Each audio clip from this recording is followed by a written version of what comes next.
আসসালামু আলাইকুম গাইস, কেমন আছেন? আজকে আমি আপনাদের দেখাবো কিভাবে আপনি আপনার মোবাইলকে পিসিতে রূপান্তরিত করতে পারবেন। চলুন কথা না বাড়িয়ে শুরু করা যাক। প্রথমে আমাদের যেতে হবে প্লে স্টোরে। প্লে স্টোরে যাওয়ার পর আমরা এখানে টাইপ করব উইন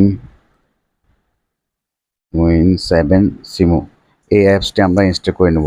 সো আমার এটা অ্যাপসটি ইনস্টল করা আছে, তো আমি ইনস্টল করছি না। উইন 7 সিমুতে আমরা ট্যাপ করব। ট্যাপ করার পর এরকম ইন্টারফেস আসবে। দেখুন, এক ক্লিকে আপনার মোবাইল কম্পিউটারে রূপান্তরিত হয়ে গেছে। আপনি চাইলে এটাকে গেস্ট হিসেবেও ইউজ করতে পারবেন বা সুইচ হিসাবে দিয়ে ইউজ করতে। আমি সুইচ হিসাবে দিয়ে ইউজ করছি, কারণ আমি এটা জিমেল দিয়ে লগ ইন করে রাখছি। তো আমি সুইচ করলাম, চলে আসলো।